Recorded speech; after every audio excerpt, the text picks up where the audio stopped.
Halo guys. Halo guys, Nama saya Junior Longko. dan saya Leti Hambalewa. Saya Sulaiman Goma. Di video kali ini kita akan membahas mengenai portofolio dan versi. Untuk materinya, kita. Oke, baik, terima kasih. Perkenalkan, nama saya Fazri Salim Segran dengan NIM 119017. Dan saya Johnson Lolo. Oke, halo guys. Jadi video kali ini kita akan membahas tentang portofolio dan versi.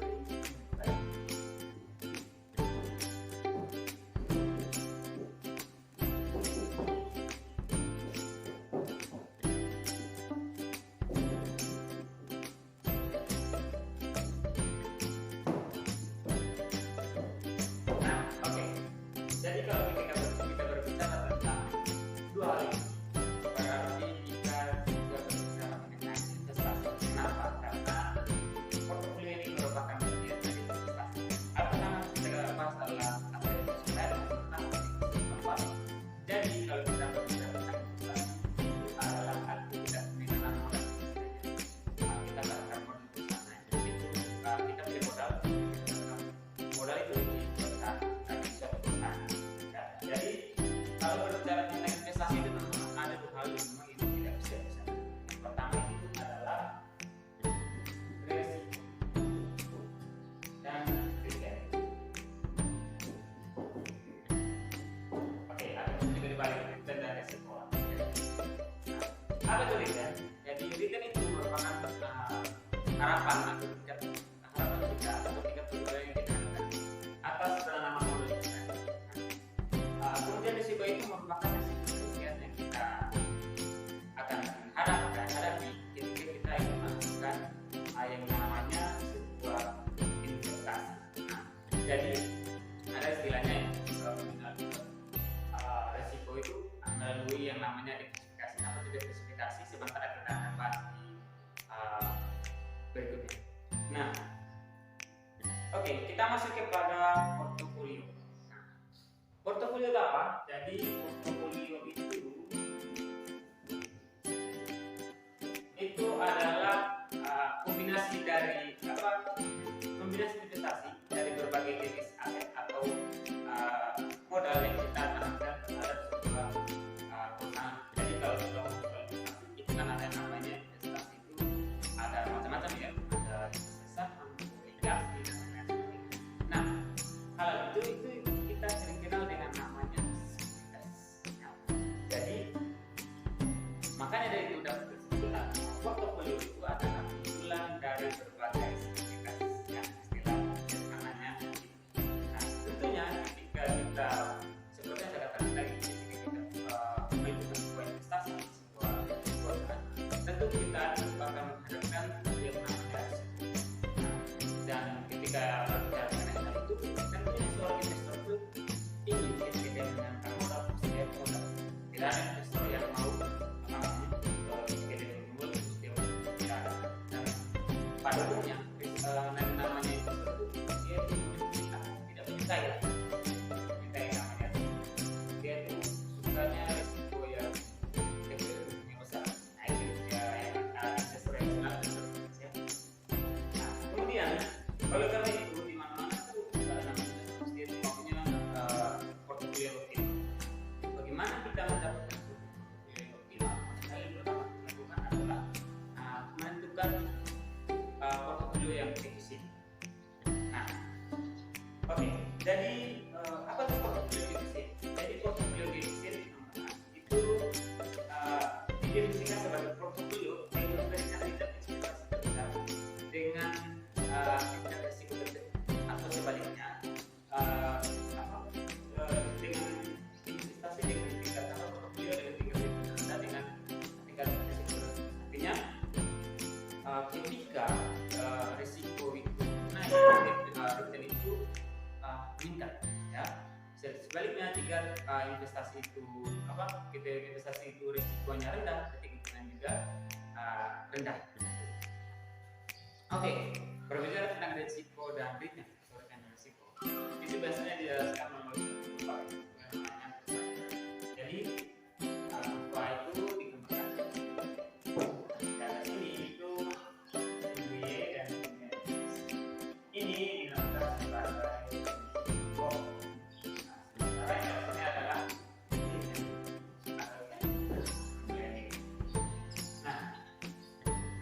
jika risikonya berada pada sini makin besar, ya, maka tingkat keuntungan atau return itu juga makin besar. Jadi sehingga dia itu dilemparkannya. Begitu juga sebaliknya, seandainya jika berada mati ke risiko itu makin kecil, maka return itu akan semakin kecil.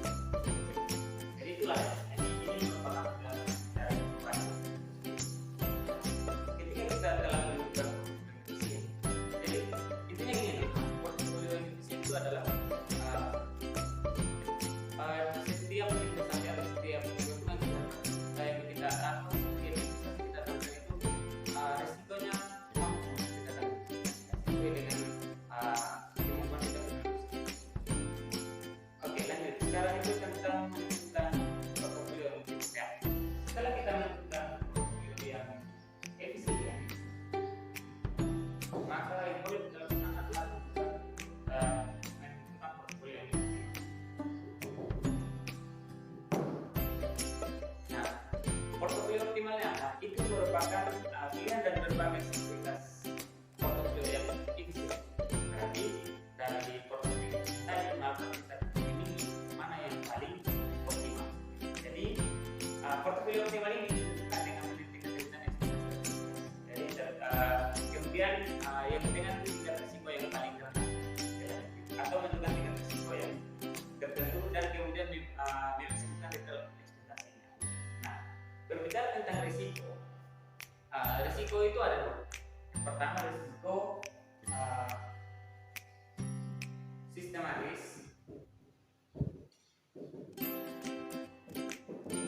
dan tidak sistematis.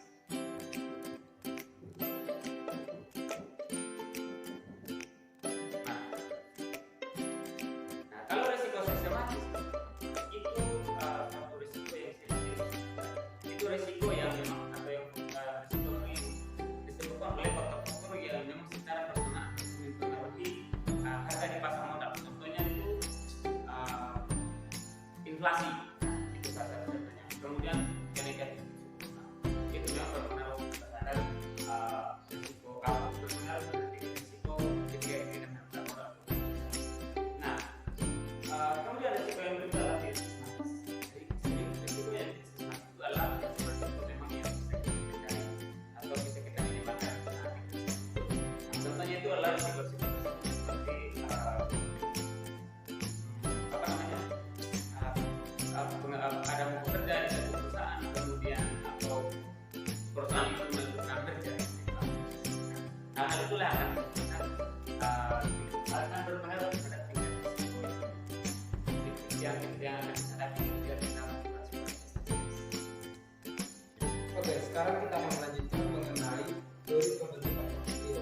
Tadi kita sudah mengenal mengenai portofolio optimal, mengenai risiko dan juga mengenai portofolio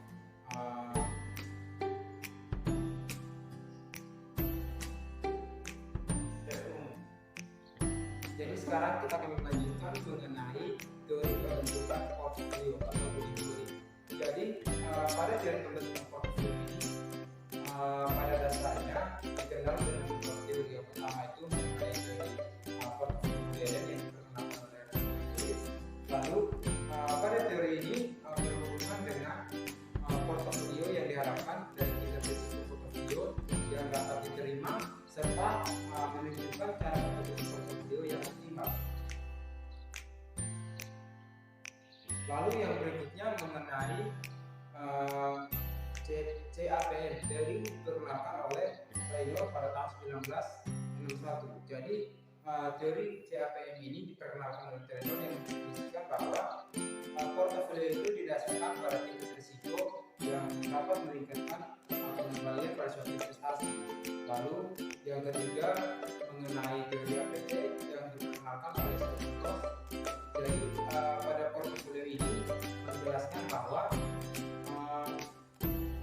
portofolio itu terdiri dari beberapa jenis yang dapat diklasifikasi dengan menggunakan model matriks. Jadi portofolio yang dapat dikatakan optimal itu berdasarkan model metode. Yang pertama itu waktu yang digunakan hanya 1 tahun saja.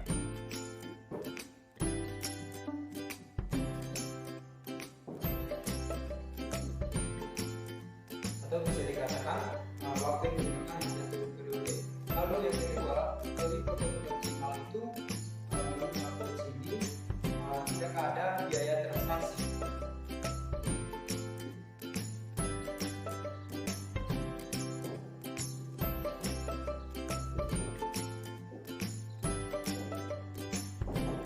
Nah, di sini pada portofolio ini Marquis menjelaskan bahwa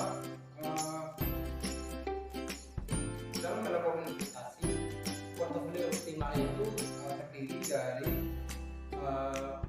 waktu yang mereka gunakan itu melakukan investasi hanya 1 periode saja, terus tidak ada biaya transaksi. Lalu yang ketiga itu preferensi investor hanya didasarkan pada return ekspektasian dan risiko dari portfolio. Lalu yang keempat, tidak ada pinjaman dan simpanan bebas risiko. Ini merupakan salah satu jenis dari model bila mana portofolio itu dapat dikatakan optimal. Lalu yang berikutnya kita akan melanjutkan mengenai fungsi dari portofolio. Jadi secara umum portofolio ini berfungsi sebagai dokumentasi. Jadi maksudnya itu bahwa ketika seorang investor melakukan investasi, tentunya portofolio itu didukung dengan acuan dan sumber informasi yang dapat meningkatkan suatu preferensi investor atau dapat meningkatkan pengembalian atau return. Lalu dari fungsi ini para investor dapat meningkatkan apa yang mereka inginkan atau apa yang mereka harapkan dari investasi yang dilakukan. Sekarang kita akan masuk pada diversifikasi portofolio. Diversifikasi itu merupakan strategi yang lokal, di mana tujuannya adalah menggunakan risiko ketika melakukan investasi. Contohnya kita mempunyai modal 100 juta untuk diinvestasikan atau untuk meminimalkan risiko, kita dapat membagi modal tersebut ke beberapa sekuritas, misalnya sekuritas A, B, dan C. Sekuritas A itu kita investasikan modal untuk hanya 40%, dan kemudian di sekuritas B kita investasikan modal 30%, dan begitu pula pada sekuritas C yang mencapai 30%. Adapun riset dari portofolio, riset itu merupakan hasil yang diperoleh dari suatu kegiatan kita melakukan investasi. Adapun riset itu menurut Domenico 2003 yang membagikan riset itu menjadi 2 bagian. Yang pertama itu riset realisasi dan yang kedua itu riset investasi. Pertama itu riset realisasi.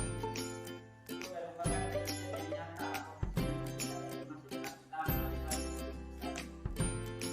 Yang kedua itu riset investasi, yang dimana riset itu merupakan harapan ketika kita melakukan suatu investasi.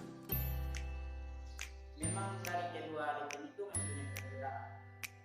Memang tidak selamanya hasil yang kita harapkan pada saat kita melakukan investasi itu sama dengan hasil yang akan kita terima setelah kita melakukan suatu investasi.